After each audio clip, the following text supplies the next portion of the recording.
This is a brief history of my experience with MBTI and cognitive personality theory. About 10 years ago, I happened to be on a dating website. They had this test, so I tried it.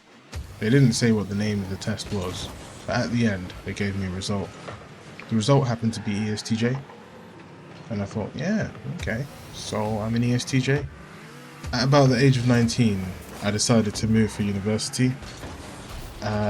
All the while, I would do these tests. Not too long after going to uni, I started to have a bit of an identity crisis.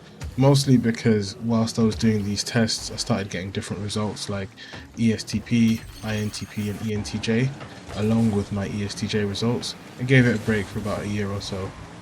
And then I realized my personality was changing.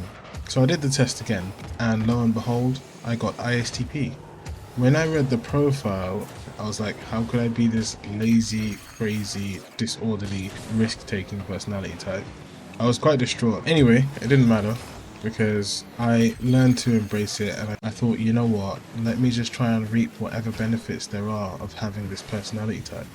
I started to look into more websites for doing tests, and I started getting INTP as a result. I started having these mini identity crises where I wasn't sure if I was an ISTP or an INTP. This is where I started to learn about cognitive functions, but only really the top four. I just knew that I was a thinking dominant type.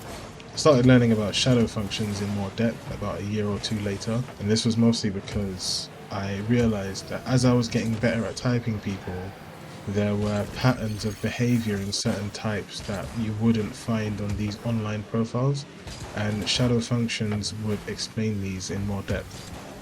And I stumbled across someone called C.S. Joseph. He speaks about this theory called the four sides of the mind. I found it quite interesting, and it actually explained a lot of the things that had happened in my life. Not long after, I discovered Reddit, and I discovered MBTI, the MBTI subreddit, as well as the ISTP subreddit, and realized there was a subreddit for every one of the 16 personality types.